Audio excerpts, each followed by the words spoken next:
প্রতিটা পৌরসভায় কিন্তু এখন আমরা বর্জ্য ব্যবস্থাপনার জন্য জমিটা আমরা প্রাথমিকভাবে চিহ্নিত করে রাখছি।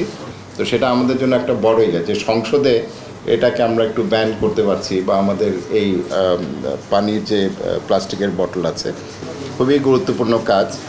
একটা তো হচ্ছে আমাদের যে ন্যাশনাল ওয়েস্ট ম্যানেজমেন্ট ফ্রেমওয়ার্ক, তো এটার সাথে আমরা আমাদের মাননীয় স্থানীয় সরকার মন্ত্রীর সাথেও আলোচনা হয়েছে। কয়েকদিন আগে যে একটা সভা হয় সেখানে আমরা করেছি।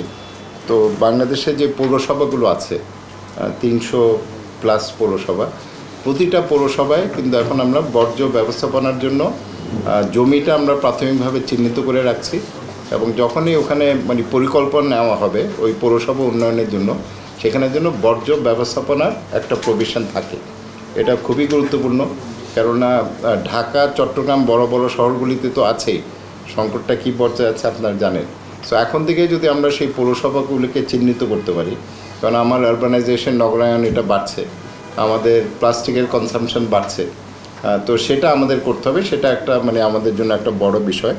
আরেকটা হচ্ছে যেটা একবার ব্যবহারযোগ্য প্লাস্টিক, সিঙ্গেল ইউজ প্লাস্টিক, এতদিন এটার কোনো তালিকা ছিল না। সিঙ্গেল ইউজ প্লাস্টিক বলতে আমরা কী বোঝাই, এবং আপনারা যদি চান আমাদের কাছে তালিকাটা আছে, সেটা আমরা নতুনভাবে দিয়েছি, এবং ওটাকে সুনির্দিষ্টভাবে সিঙ্গেল ইউজ হিসাবে আমরা চিহ্নিত করছি।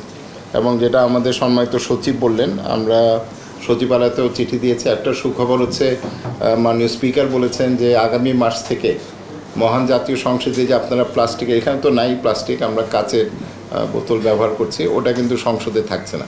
তো সেটা আমাদের জন্য একটা বড় ইয়ে যে সংসদে এটাকে আমরা একটু ব্যান করতে পারছি, বা আমাদের এই পানির যে প্লাস্টিকের বটল আছে।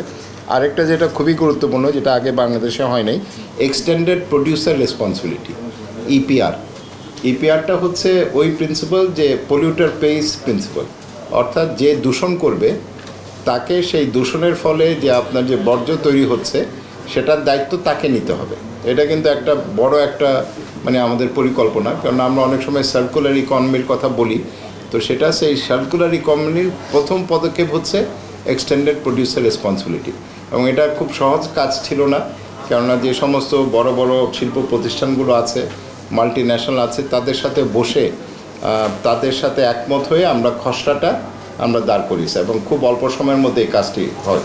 সুতরাং এটা আমাদের জন্য একটা বড় কাজ।